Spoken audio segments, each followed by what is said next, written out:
अभी बाजार में घूम रहे थे श्री कृष्णदास जी, उनके कान में संगीत का एक स्वर सुनाई पड़ा, बड़ा मधुर स्वर था, और उस स्वर की दिशा में आगे बढ़े तो अनुभव हुआ कि जैसे उस गीत के साथ साथ कोई नृत्य भी कर रहा है, और नृत्य के साथ साथ बड़ी सुंदर सुमधुर संगीत की लहरी भी कान में है। तो एक बिल्कुल मृग की भांति और उस संगीत की लहरी का अनुसरण करते करते जा पहुंचे कहाँ, जहां कोई सज्जन पुरुष नहीं जाता। एक वेश्या का घर था, एक वारांगना का, जिस और कोई सज्जन पुरुष नहीं जाता, और भगवान का एक भक्त वैष्णव उस संगीत की लहरी का अनुसरण करते करते जा पहुंचा। लेकिन यही नहीं रुके, देख लिया कि ये घर वेश्या का है, भीतर गए, उस वेश्या को, उस वारांगना को, उस नर्तकी को नृत्य करते देखा। अद्भुत उसका रूप, उसका यौवन, विलक्षण उसके संगीत का ज्ञान, अद्भुत उसके नृत्य की गति। मन हर लिया उस वारांगना ने, एक भक्त का। लेकिन किस लिए? भोग के लिए नहीं, योग के लिए। कृष्णदास मन में विचार करने लगे कि ऐसा अद्भुत गुण, ऐसा अद्भुत रूप, ऐसा सुंदर संगीत, ऐसा सुमधुर कंठ, ऐसी अद्भुत नृत्य की विद्या, इसका आनंद तो हमारे लाडले श्री लाल जी को लेना चाहिए। मोहरों से भली एक थैली निकाली, उस वारांगना के सन्मुख धर दी कि रात के समय अमुक स्थान पर हमसे मिलने चली आना। वो वारांगना सोचने लगी कि बहुत बड़ा समृद्ध व्यक्ति मालूम पड़ता है, केवल मुझे देखने के लिए इतनी राशि दे गया। वेश्या रात को सज संवर कर और कृष्णदास जी के निकट पहुंची। इससे पूर्व कुछ कहती, श्री कृष्णदास जी ने कहा, देखो मैंने अपने लिए तुम्हें अपने निकट नहीं बुलाया है, मैं चाहता हूं कि जिस नृत्य और संगीत से तुम यहाँ के पुरुषों को रिझाती हो, उस नृत्य और संगीत से तुम मेरे स्वामी को रिझाओ। वेश्या कहने लगी, मैं तो आप ही को स्वामी समझ रही थी।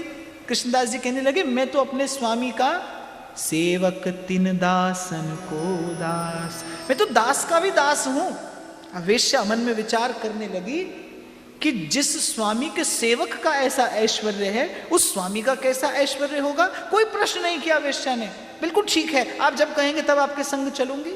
अपने साथ रथ पर बैठा कर कैसी निंदा विद्वेषियों ने की, भांति भांति की बात संसार के लोग करने लगे कि ये कृष्णदास को क्या सूझी, एक वेश्या को अपने संग बैठा कर लिए चले जा रहे हैं। कृष्णदास जी ने किसी की परवाह नहीं की। जिनकी नजरों में मोहन समाए, वो नजर फिर तरसती नहीं है। मुझे नहीं लगता कि भक्ति के बिना कोई जीवन जी सकता है।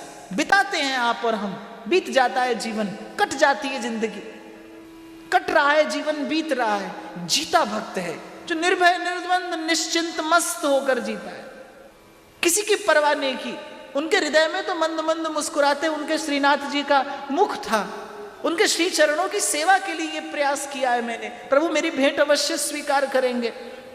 और ले जाकर श्री जमुना जी में स्नान कराया, श्री ठाकुर जी के प्रसादी वस्त्र दिए, वृंदावन की रज का तिलक किया और कहा कि संध्या समय मेरे स्वामी के सन्मुख तुम्हें जाना होगा, और आज तक जो सीखा है उससे बस एक बार मेरे स्वामी को रिझा लेना। मैं तुम्हें वचन देता हूं, यदि एक बार वो रिझ गए तुम पर, तो तुमको जीवन भर किसी को नहीं रिझाना पड़ेगा। यदि आज वो तुझ पर प्रसन्न हो गया, तुझे जीवन भर किसी अन्य की आशा आवश्यकता नहीं रखनी पड़ेगी। उसका द्वार ऐसा है, उसे आज तक जिसने रिझाया है वो याचक याचक नहीं रहा, वो दाता हो गया।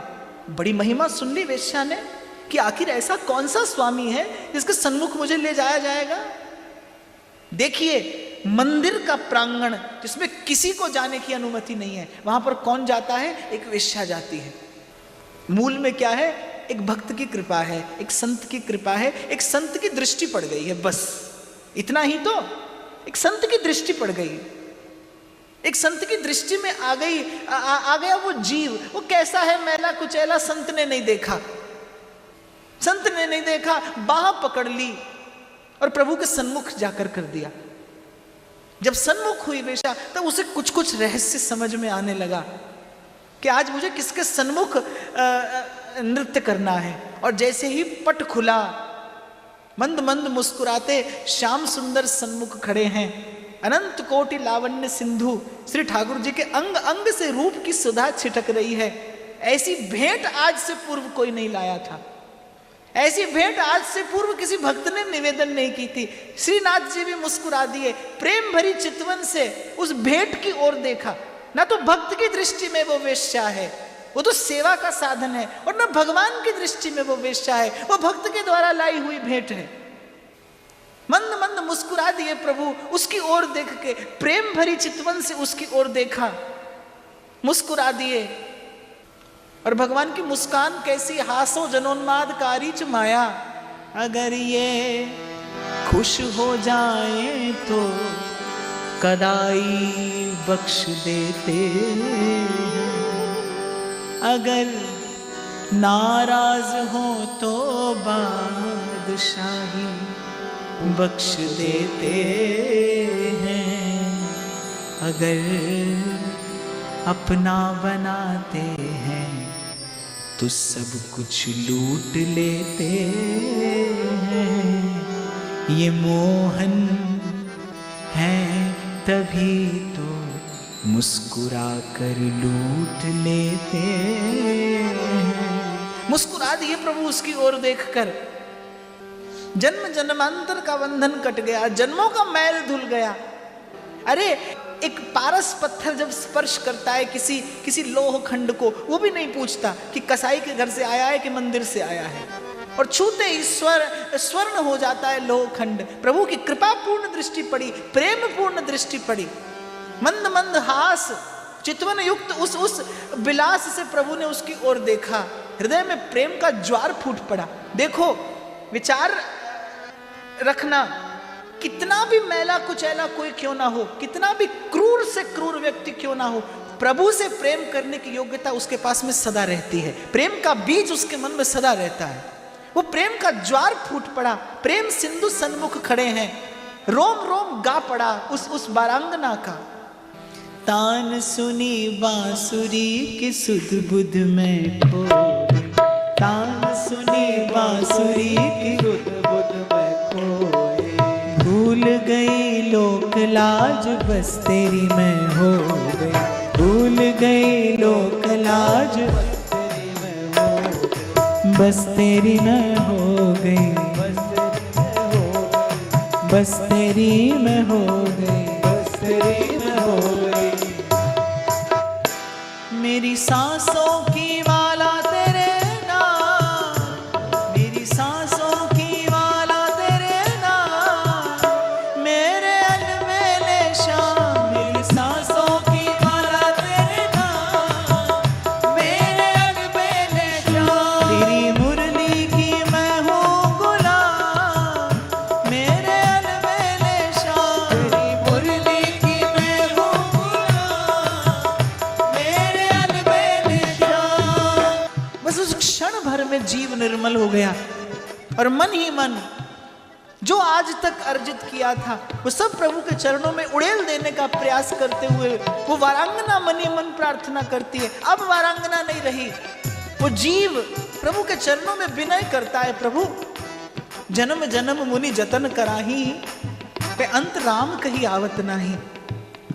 जन्मों जन्मों का प्रयास विफल होता है, अंत में आपका स्मरण नहीं होता।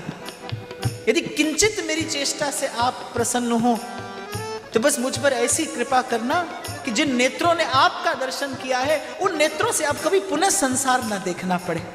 अपने चरणों में किंचित सा स्थान देकर कृतार्थ कर दीजिए। और बस मोहन मोहन कहती मन मोहन में मिला दिया। नृत्य की गति लेते लेते जब श्रमित हो गया गात, और मैं तो कहता हूं गात श्रमित नहीं हुआ, शिथिल हो गया कर्म का बंधन, जीवात्म उन्मुक्त हुआ, गिर पड़ी, श्री ठाकुर जी के मंदिर की देहली पर जाकर मस्तक लगा। और परम विश्राम पा जाने के बाद कोई क्यों उसका त्याग करे, कैसे उसका त्याग करे। सहस्रों वैष्णवों ने देखा, देखते देखते जो अब से कुछ देर पूर्व निंदा कर रहे थे उन्होंने प्रभु की करुणा का परिचय पाया। देखते देखते वेश्या के हृदय से एक ज्योति निकली और श्रीनाथ जी के चरणों में जाकर विलीन हो गई। भक्त की लाई भेंट प्रभु कैसे स्वीकार न करते। और अगर इस समग्र घटना के मूल में आप चिंतन करेंगे कि इस अस्तित्व में अगर सबसे बड़ा कोई चमत्कार है, सबसे अद्भुत कोई घटना है, सबसे विलक्षण कोई घटना है, तो वो जीवन में किसी सत्पुरुष का आ जाना है, जीवन में किसी साधु पुरुष का आ जाना है। जब कोई नहीं आता मेरे श्याम